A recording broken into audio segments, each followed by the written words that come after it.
Hello and welcome to this week's episode of Maximum Mondays. Today we are talking about my favorite character in the book, and I even wore my tie-dye shirt, Iggy. The page starts off with a quote. Well, I have a highly developed sense of irony, which he certainly well does. Okay. Iggy, whose real name is James Griffiths, is a kid around the same age as Max and Fang. He is around 6'2" and has sightless blue eyes, pale skin, and strawberry blonde hair. Now, I may have talked about this on another video somewhere, but strawberry blonde means reddish, not blonde. It means like orangish reddish. Because I've seen people like draw pictures and color them, and give them blonde hair. No, reddish orangish hair. And if you want a height, example for height of 6'2", I'm 6'2". I know you can't see really how tall I am since I'm sitting down, but I am 6'2". And that's how tall it says Iggy is. He also, as of the first book, has a thin wire hoop earring in one ear. But curiously, it hasn't shown up anywhere else. Like, it's never been referenced after the first book that he has an earring. Abilities and personality. While at the school, the Whitecoats attempted an experiment to enhance Iggy's sight, but failed, leaving him permanently blind. Permanently blind to normal procedures, I would take it. I'm pretty sure somehow, some way, he might get it back. And Dr. GH offered Max and Fang that he could give Iggy new eyes so he could see.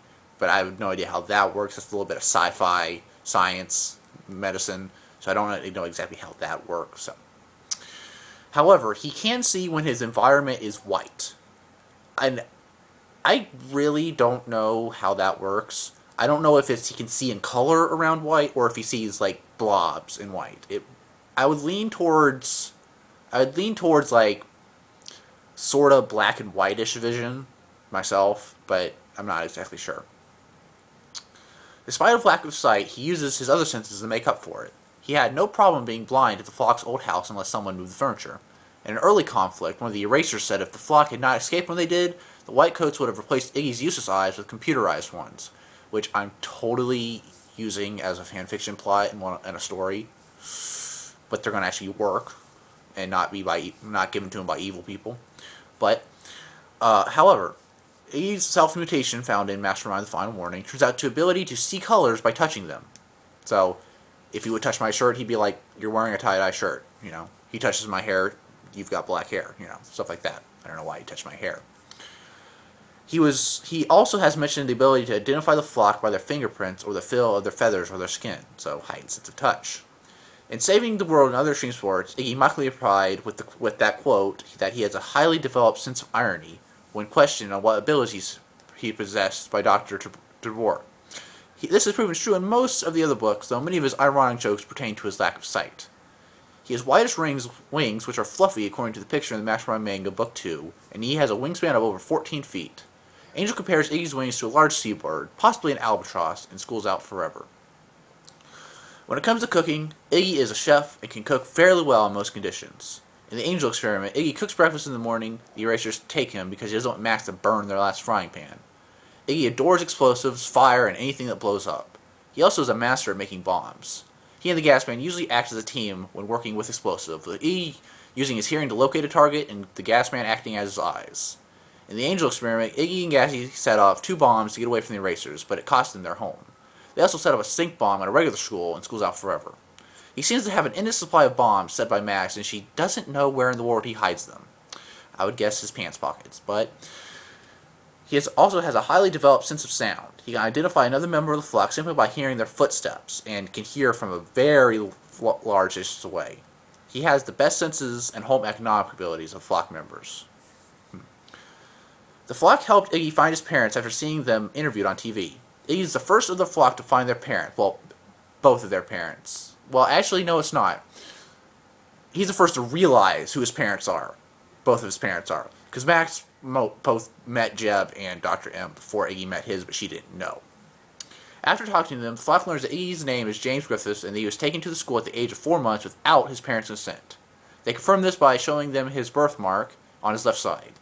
After briefly leaving the flock to live with his parents, he returns to his friends and explains that his parents want to make money out of his mutation, which is no. No, that's just mean. This furthers the flock fears about what their parents may think of them. Oh, and here's the page here's stuff I wanted to read. Sarcasm, except for one of them. I wanted to read one of them. Romance.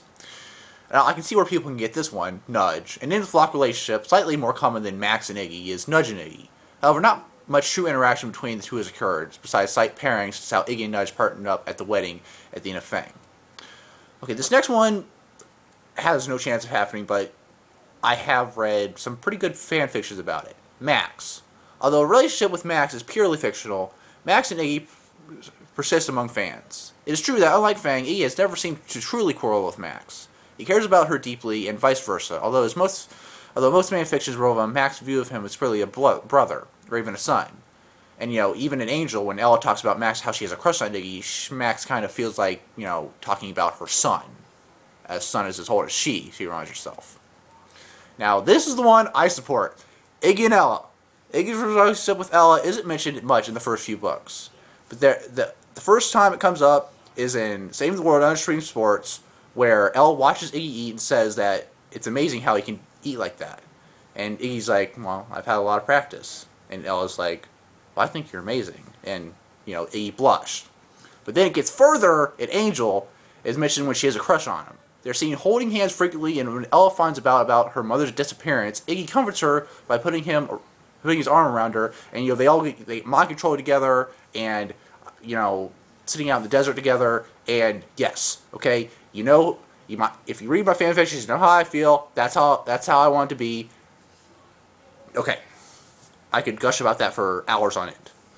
And then one random one, Tess from School's Out Forever. It mentioned quite a few times that he felt like a blind idiot when he was around her. She was described as tall like him, that is why she talked with him. She once said to Iggy, "We match because they're the same height." In the same conversation, he mentioned the quote above about him feeling like a blind idiot. She was in there for like a few chapters. I guess I could see it if he went back. And I'm totally not talking about the last one, because the last one says Faye. And I'm sorry, no. Okay? You guys can think whatever you want, but no, I just think it's weird. I'm sorry, I just do. And a little trivia section. One of my favorite jokes, it says in the trivia question, he wanted to be called the White Knight. And the joke's like, well, why do you want to be called the White Knight? Well, because you can't call me the Black Knight, now can you? Okay, and let's see. That's about it. So, took about 8 minutes talking about Iggy, so not surprising. Because, his page was shorter than Fang's, but I talked about him more, I think. I'm not sure.